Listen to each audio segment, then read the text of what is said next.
Iran के ground journal ने ऐलान किया है, क्योंकि वो रेड अलर्ट पर है, हाई अलर्ट पर है ईरान, कि ग्राउंड पर हम अपनी नई मिसाइलें और नए ड्रोन तैनात कर रहे हैं।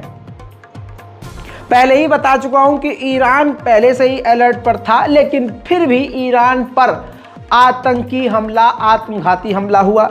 उसके बाद ईरान और एक्टिव हुआ और अब हाई अलर्ट मोड पर आकर बॉर्डर पर उसने कहा है कि हम अपने खतरनाक, आधुनिक और नई मिसाइलें तैनात कर रहे हैं। यह ऐलान IRGC ने तब किया है जब अमेरिका और बरतानिया ने मिलकर, और यूं कहूं कि इजराइल ने साथ में मिलकर यमन पर हमला बोल दिया है और यमन पर रुक रुक कर लगातार हमले होना शुरू हो चुके हैं।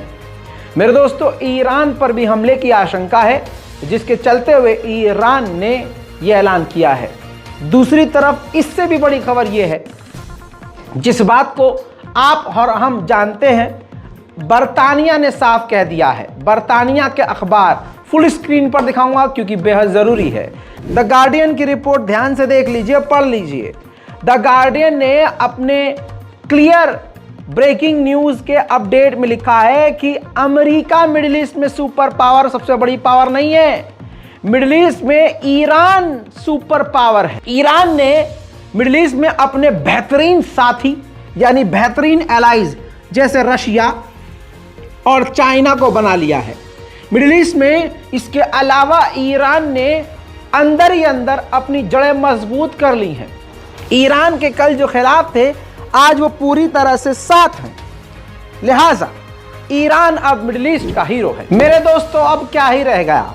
देखिए, जिसे अल्लाह नवाजता है तो ऐसे ही नवाजता है। ईरान को एक वक्त कहा जाता था कि कोई औकात नहीं है, लेकिन आज ईरान कहाँ पहुँच गया है। भले ही आप इस बात को माने ना माने, लेकिन अंग्रेज़ और विदेशी और दूसरे दुश्मन देश तो मान रहे हैं। अब यमन को ही देख लीजिए। यमन के पास क्या है? कुछ भी नहीं है, लेकिन जिसके पास कुछ सोर्स नहीं है वो भी बहुत कुछ कर लेता है। आपको यकीन नहीं आएगा, यमन के लोगों ने भाई साहब लकड़ियों से, शाखों का इस्तेमाल करके ड्रोन बना लिया। कहने के लिए छोटी बात है, देखने के लिए भी छोटी बात है, लेकिन अगर दिमाग से समझेंगे तो कितने इंटेलिजेंट हैं यमन के लोग, देखिए।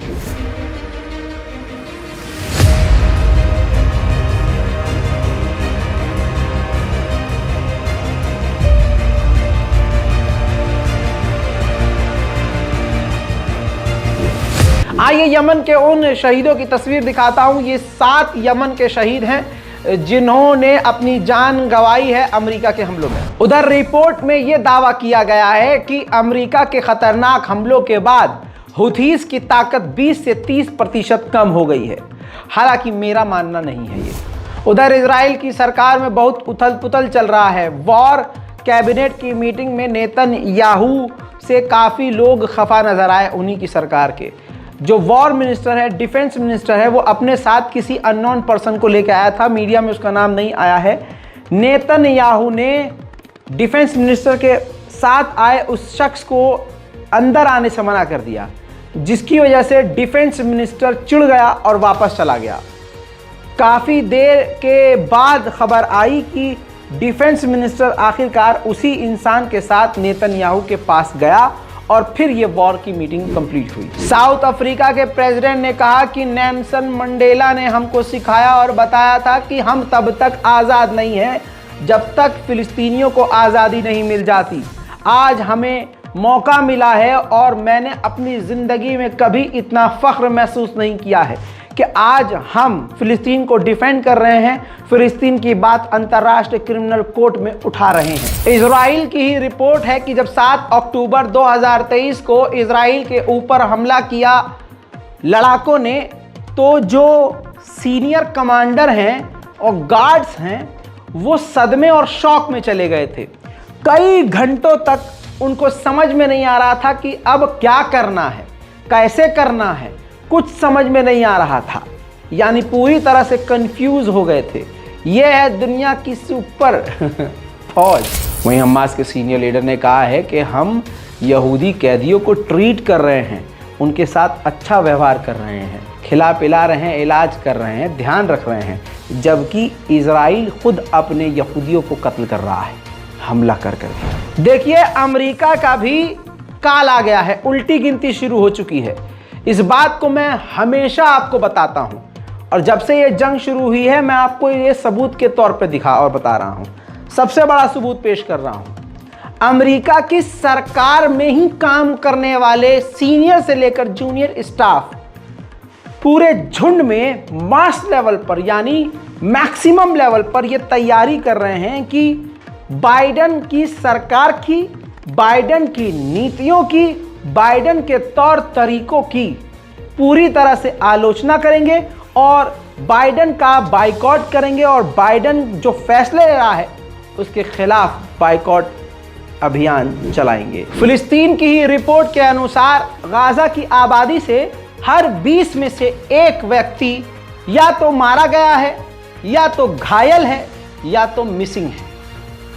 इजराइल का आतंक। इजराइल ने इल्जाम लगाया है कि स्वीडन में इजरायली एम्बेसी के ऊपर हमास हमला करने की प्लानिंग कर रहा है, और अलग अलग यूरोप और वेस्ट के देशों में भी इजराइल को निशाने पर लेने की तैयारी कर रहा है हमास। फिलिस्तीनी टेली कम्युनिकेशन स्टाफ के 2 मेंबर इजराइल के खतरनाक हमलों में मारे गए हैं। उधर नाम्बिया ने जर्मनी को पकड़कर मुंह पर जूता जड़ दिया है। जी हाँ, नाम्बिया के प्रेसिडेंट ने ट्वीट किया है पूरी कहानी, बताया है कि जर्मनी कत्लेआम को जो सपोर्ट कर रहा है गाजा में, खुद जर्मनी अभी तक सबक नहीं सीखा है कि हमारे नाम्बिया में ही सन 1904 से लेकर 1908 तक हमारे नाम्बिया में कत्लेआम मचाया था, जेनोसाइड किया था।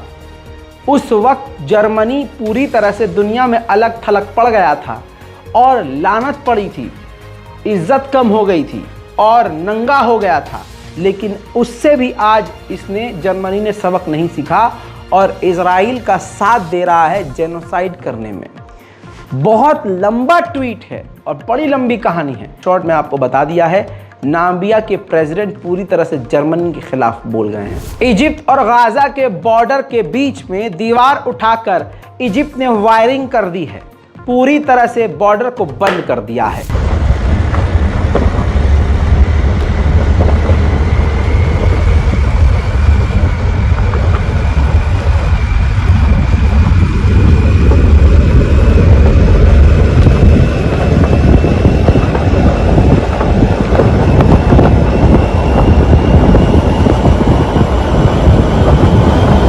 मेरे दोस्तों, इजराइल में भी विरोध की आग भड़क चुकी है।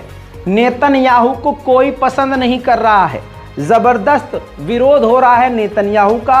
मांग हो रही है कि नेतन्याहू पद से इस्तीफा दे और चुनाव जल्द से जल्द हो।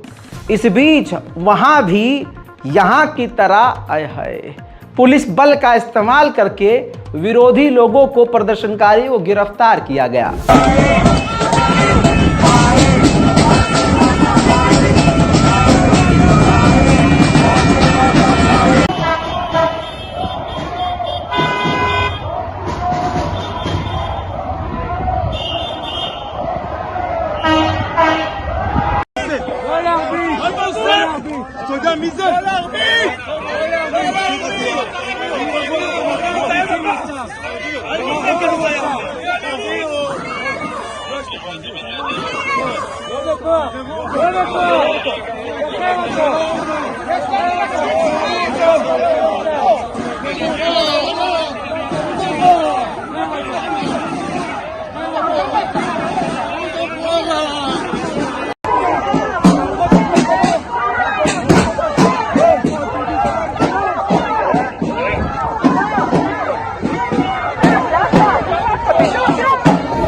इसके अलावा कल पूरे दुनिया में फिलिस्तीन के लिए आवाज उठाई गई, जिसके तहत लंदन में जबरदस्त प्रदर्शन फिलिस्तीन के लिए किया गया।